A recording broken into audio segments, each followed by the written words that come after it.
నమస్తే, నా పేరు కోపల్లి ఫణికుమార్, తెలంగాణ ఫెడరల్ నుంచి. తెలంగాణ రాజకీయాలను గడిచిన 2 రోజులుగా ఒక అంశము బాగా ఉడికిస్తోంది. రాజకీయాల్లో తీవ్ర చర్చలుగా మంటలు మండిస్తోంది. ఇంతకీ అంశం ఏమిటంటే హేట్ స్పీచ్ బిల్. ముఖ్యమంత్రి యనుమల రేవంత్ రెడ్డి ప్రభుత్వం 31వ తేదీ పోయిన నెల హేట్ స్పీచ్ బిల్లును అసెంబ్లీలో ప్రవేశపెట్టింది. ఈ బిల్లును ప్రతిపక్షాలు అంటే బీఆర్ఎస్, బీజేపీ, మిత్రపక్షం సిపిఐ, అంశాల వారీగా అసెంబ్లీలో కానీ బయట కానీ మద్దతు ఇచ్చేటువంటి ఎంఐఎం కూడా తీవ్రంగా వ్యతిరేకించాయి. ఈ బిల్లును అమలు చేసేందుకు లేదని, దీన్ని చట్టరూపంలో తీసుకొచ్చేందుకు వీలు లేదంటూ రకరకాల అభ్యంతరాలు వ్యక్తం చేశాయి. అందుకని బిల్లును తిరస్కరించలేదు కానీ సెలెక్ట్ కమిటీకి పంపించాలని రికమెండ్ చేశారు. వీళ్ళందరి సభ్యులందరి సూచనను పరిగణలోకి తీసుకుని స్పీకర్ గడ్డం ప్రసాద్ కుమార్ కూడా హేట్ స్పీచ్ బిల్లును సెలెక్ట్ కమిటీకి పంపించారు. ఆ సెలెక్ట్ కమిటీ ఏం చేస్తుందనేది చూడాలి. ఇంతకీ అసలు ఈ హేట్ స్పీచ్ బిల్లును రేవంత్ రెడ్డి ప్రభుత్వం ఎందుకు తీసుకొచ్చింది, తీసుకురావాల్సిన అవసరం ఏమిటి అనేది చూస్తే నిజంగా రాష్ట్ర రాజకీయాలు ఆరోపణలు ప్రత్యారోపణలు ఒక రకంగా చాలా ఇబ్బందికరంగానే ఉన్నాయని చెప్పాలి. అంశాల వారీగా విధానపరంగా ఆరోపణలు ప్రత్యారోపణలు సలహాలు సూచనలు ఆ దశ దాటిపోయి వ్యక్తిత్వ హననానికి దారితీస్తున్నాయి. ఒక ఎమ్మెల్యేని ఇంకొక ఎమ్మెల్యే, ముఖ్యమంత్రిని వర్కింగ్ ప్రెసిడెంట్ బీఆర్ఎస్ కేటీఆర్, హరీష్ రావు, లేదా కేటీఆర్ హరీష్ను రేవంత్ రెడ్డి, లేదా మంత్రులను హరీష్ రావు కేటీఆర్, ఇట్లా ఒకళ్ళనొకళ్ళు రాజకీయ ప్రత్యర్థులుగా కాకుండా శత్రువులుగా చూసుకుంటున్నారు. ఈ శత్రుభావం పెరిగిపోవటం వల్లనే వ్యక్తిత్వ హననానికి దిగుతున్నారు. మామూలుగా అయితే ప్రతిపక్షాలు కానీ అధికార పక్షం కానీ ఒకప్పుడు అంశాల వారీగా మాట్లాడేవాళ్ళు, విధానపరమైనటువంటి అంశాలను మాత్రమే మాట్లాడేవాళ్ళు, వ్యక్తిగతంగా ఎలాంటి ఆరోపణలు చేసేవారు కాదు.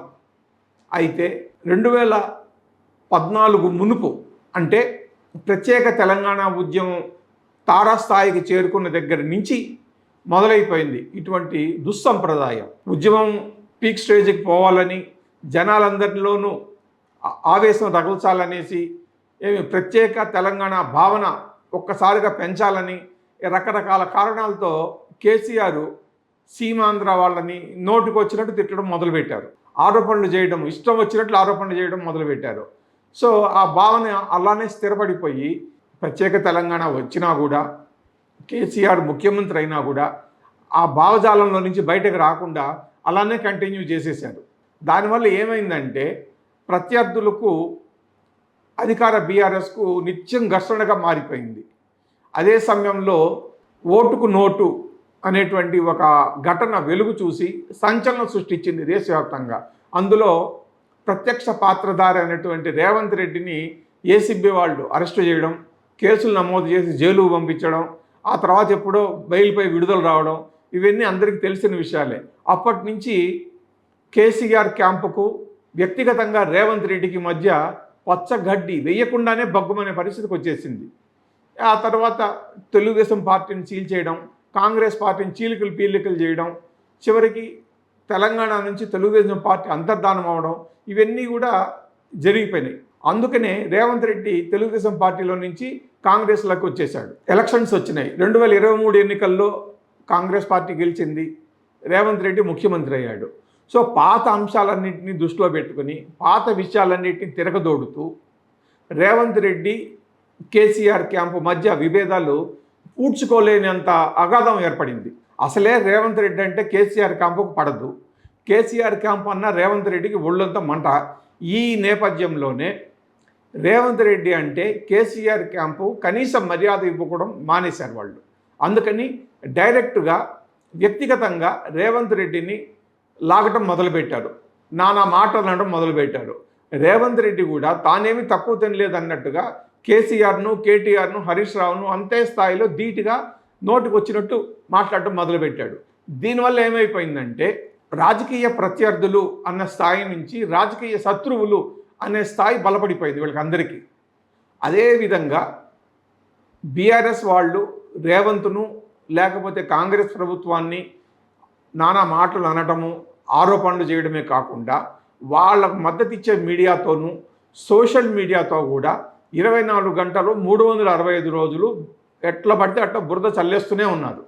సో దీని నుంచి బయటపడాలి అంటే ప్రభుత్వానికి ఏం చేయాలి అనేది అర్థం కావడం లేదు. బీఆర్ఎస్ తరఫున కేటీఆర్ కానీ హరీష్ రావు వాళ్ళని కానీ కంట్రోల్ చేయలేదు గవర్నమెంట్. ఎందుకు?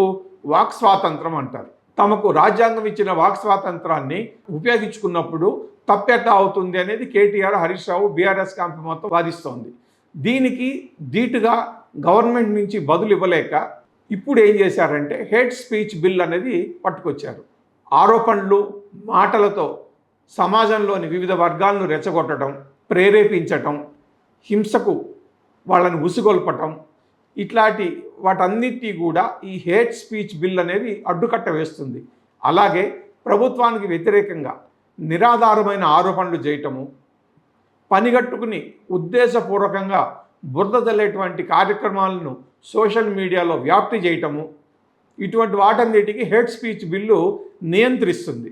అదే పద్ధతిలో తెలంగాణలో కూడా ఒక బిల్లు తీసుకురావాలి, చట్టం తీసుకురావాలనేది ఆలోచించినటువంటి రేవంత్ రెడ్డి ప్రభుత్వము మొన్న 2 రోజుల కిందట అసెంబ్లీలో బిల్లు ప్రవేశపెట్టింది. అందుకనే ప్రమాదం ఉంది అని పసిగట్టినటువంటి ప్రతిపక్షాలు, మిత్రపక్షమైన సిపిఐ, ఫ్రెండ్లీ పార్టీ అయినటువంటి ఎంఐఎం కూడా వ్యతిరేకించారు. ఏదైనా కానీ మొత్తానికి బిల్లు అయితే ఆమోదించుకున్నారు. చట్టం రూపం కాకుండానే దాన్ని సెలెక్ట్ కమిటీకి పంపించారు. ఇప్పుడు రేపు ఏమవుతుందంటే సెలెక్ట్ కమిటీలో మార్పులు చేర్పులు కనుక చేసి మళ్ళీ దాన్ని స్పీకర్కు పంపిస్తే మళ్ళీ ఒకసారి దాన్ని అసెంబ్లీలో చర్చకు పెడతారు. చర్చకు పెట్టిన తర్వాత మెజారిటీ ఎట్లాగో ఉంది కాబట్టి ఆ బిల్లును ఆమోదించుకుని గవర్నర్కు పంపించి సంతకం చేయించిన తర్వాత చట్టం రూపంలో ప్రభుత్వం తీసుకొస్తుంది. అప్పటి నుంచి ప్రభుత్వానికి వ్యతిరేకంగా ఉద్దేశపూర్వకంగా ఎవరైనా ఆరోపణలు చేసినా, దుష్ప్రచారం చేసినా, పదే పదే సోషల్ మీడియాల్లో దుష్ప్రచారాన్ని వ్యాప్తి చేస్తూ జనాల్ని రెచ్చగొడుతున్నారు అన్నటువంటి కారణంతో ఎంతమంది మీదైనా సరే ప్రభుత్వం కేసులు పెట్టవచ్చు. ఇదే విషయంగా బిల్లును అసెంబ్లీలో ప్రవేశపెట్టిన రవాణా శాఖ మంత్రి పొన్నం ప్రభాకర్ ఏం చెప్తున్నారు? ప్రతిపక్షాలను కట్టడి చేయడం కోసం కాదు, తాము ఉద్దేశపూర్వకంగా ప్రభుత్వం మీద బురద జల్లే వాళ్ళని, నిరాధార ఆరోపణలతో ప్రభుత్వాన్ని రెచ్చగొట్టే వాళ్ళని మాత్రమే యాక్షన్ తీసుకుంటుంది ఈ బిల్లు ప్రభుత్వం అని చెప్తున్నారు. అయితే మంత్రి చెప్పినట్లుగా చట్టంలో ఉన్నట్టుగా ఆ బిల్లు అట్లా ఆమోదం పొందదు, అక్కడ వరకు ఆగదు. ఒకసారి చట్టం అయిపోయిన తర్వాత చట్టాన్ని అమలు చేయాల్సింది పోలీసులు.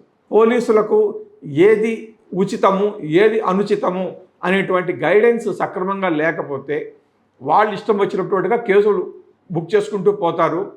ఇక వాళ్ళని వ్యతిరేకించే వాళ్ళందరూ కూడా కోర్టులో కేసులు వేస్తూ ఉంటారు. చివరికి ఇది ప్రభుత్వము, అధికార పక్షము, ప్రతిపక్షము, ప్రభుత్వము, ప్రతిపక్షం అన్నది కాకుండా చివరికి వీళ్ళ వ్యవహారాలన్నీ కూడా కోర్టులో కేసులు వేసుకునే దాకా వెళ్తాయి. చివరికి అక్కడ దాకా వెళ్తుందా లేదా, రేవంత్ రెడ్డి ప్రభుత్వం కొంత విఘ్నత ఏమన్నా ప్రదర్శించి పట్టు విడుపులు చూస్తుందా అనేది గమనించాలి. Thank you.